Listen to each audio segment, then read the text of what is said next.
Mhm. Well, good morning. Mhm. Mm. Good morning. How are you today? I'm very fine. Very fine. Well, Thank it's you. good to see you over here again. Hmm. We've seen each other in Italy, right? Right. And it was a very interesting meeting for the ICC. And I love all the people who are involved. So how are you involved with ICC? I'm involved in the ICC through a connection between Germany, Austria, and Italy, Uh-huh. where we formed a group called Peace Cyclers. Uh-huh. And we cycle, Rotarians Uh-huh. cycle, and we cross the Alps from the German side, crossing Austria, and then going into Italy.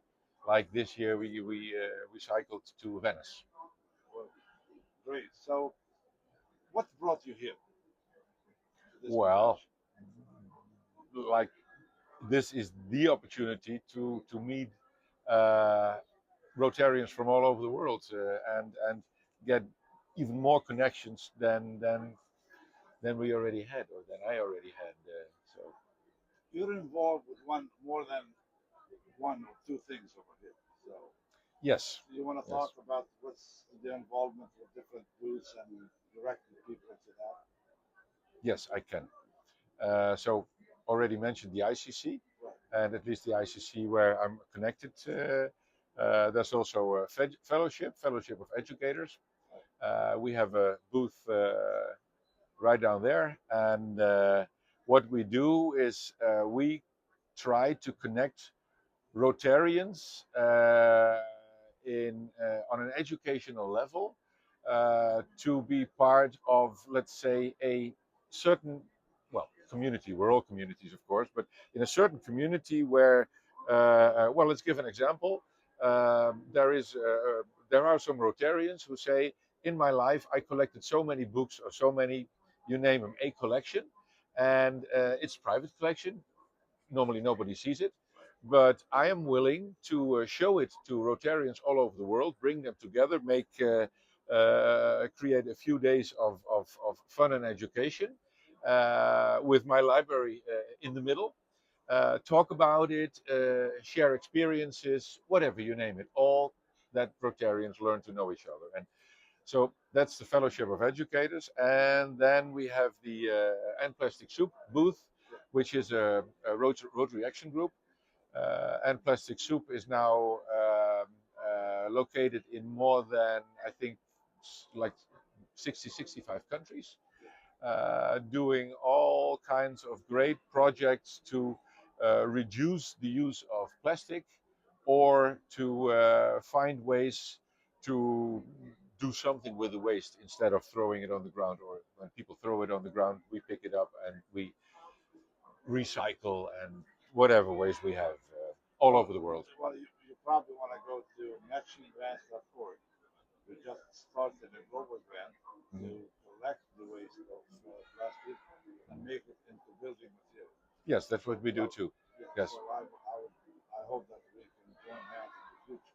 fantastic. Now, you were in Turkey, Hmm. and I heard that you did some extraordinary stuff in Turkey, especially with the peacemakers and peace fellows and stuff. So I'd love you to share with us what you have done in Turkey, what you started from there. Well, let's see. I wouldn't even this question. I wouldn't even focus it on myself because I think there were so many people there who did really extraordinary things, and in that I really think I was just a small part. But let's say in general, what made Turkey the peace conference for me so special is that we were taught uh, the involvement of Rotary in peace in so many ways. The information shared from the peace centers that are now 8 universities in the world where you can be educated on the subject of peace, which are all supported financially supported by Rotary, which means that students who follow these courses afterwards can become a peace negotiator. and do really wonderful things in the world. And when they talked about it with all their passion, doing work for, you name it, United Nations, really named it, and they are there. I just heard somebody, well, 2 weeks ago, we spoke someone who did the course and now works for Interpol.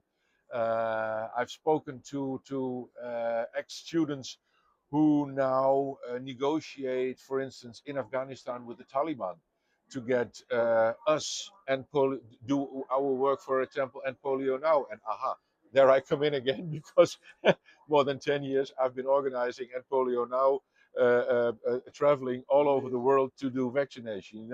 And that is Rotary. I mean, everything I told you now in the last 5 minutes, I think the main word is connecting. Rotary connects, and we do in on all different levels, in all different fields, in all different directions. We do things that connect people, combine our intelligence, our capabilities, and create wonderful stuff. Well, Mahatma Gandhi says, if you want to start peace, start with the youth. Hmm. So, what's your take on how we are Rotarians? How can we bring the youth more to our groups? How can we integrate that? Because let's face it, they're gonna overlast us. Yeah, hopefully. And so this way our service will never be interrupted. Uh-huh. So what's your take on that? How can we bring them in to the fold? Just this morning, I had a fantastic example. Huh? I was sitting in the metro, and we have from End Plastic Soup, we have this app in WhatsApp, so that everyone who's connected to End Plastic Soup knows who's where, when, etc. And we have some time schedules who will be at our booth. So there was this question that it said Nina is all alone in the booth. Who can come and help her out? And I thought, well, it's 5 minutes for me.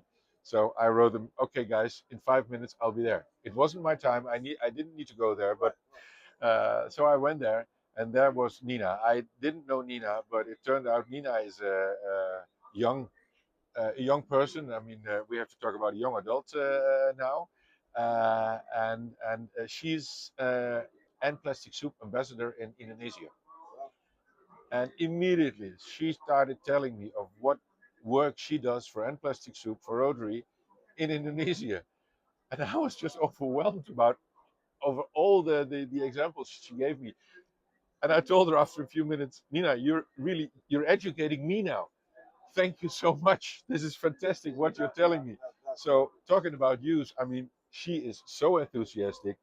She will definitely become a Rotarian and do some more passionate work. So that's, I think, a fantastic way of involving youth into Rotary, bringing them into our projects. Let's say the worst thing you can do, I think, is asking them to become whatever member of an Interact club, member of a Rotaract club, without telling them what possibilities there are, and then yes, and then as a Rotary club say, you're the Rotaractors, come help us out in our project. We'll do the heavy stuff, and you'll do the jackets and hand out the coffee. But it works. It happens. It happens. Then they're off. Then they're off. You will not see them back. They will never become Rotarians. Of course. Huh? So ask them in, let them do the heavy stuff, let them do the thinking, let them present our projects, let them organize our events. They love to do it, and they know how to do it. And I think they're even better than we are. So, You're right. I mean, I was in Bangladesh as a speaker for the conference, and what I discovered that there is about 180 clubs in that district, but they have 350 Rotary clubs. So, and who did direct the whole thing, address to the people and take you to your seat and stuff? perfect. So they let them lead. So the second year, the governor was a Rotary that came up to become a governor. Hmm. And that tells you that they need to develop things according to their ways. of you come and do service and leave. So, but you know, moreover, they are not capable all the time financially. So, do you have any suggestions for the Rotarians in the world? How can they help them? How can they sponsor them? Maybe, or lower the dues for them? I mean, I don't know. There are some ways, but we are Rotarians. We have Mhm. not came up with something. I came up with the thing, but what do you think?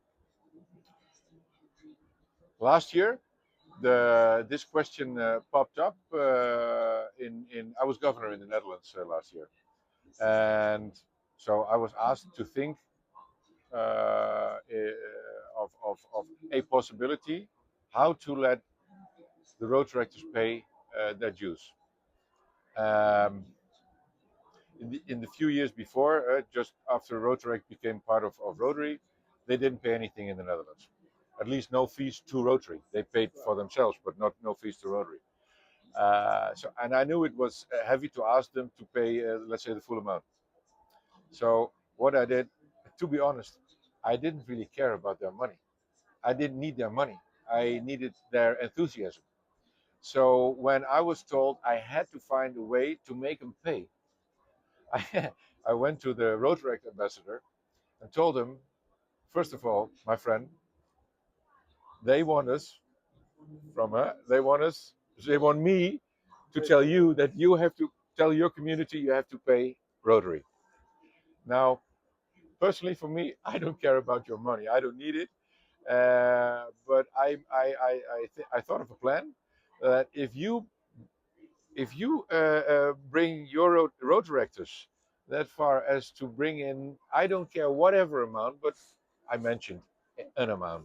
Yeah, just 100 or 200 per road director. We don't have so many road directors. So I said, okay, the total of your dues will be whatever amount, like 10,000 euros. If you do that, then I will give you 20,000 euros from my budget. Right. You bring in 10, I'll make it 20, so I'll give you back 20. Huh? And we all, I mean, the guys above, they will be happy I'm because happy, I made you pay. but you are next to us helping. And I'm giving you 20 and you do project with it. Yeah. Well, it was a solution. It works well. It works. So how do you think we can integrate them from Rotaract to Rotary? Of course, I thought about it while being a governor because there we have a problem. There we have, I think, Rotary created two problems. First of all, when they years ago, when they somebody came up with the idea, let's start Rotaract, they made a huge mistake by ending the age at 35. 35 is simply too young to become normally to become a road director. We are so much older Yeah. than as an average Rotarian. We are Right. so much older than 35. So it's hard for them to connect. Rotary should have thought about that and should have hired the age level to a minimum of 40. I think there is a gap.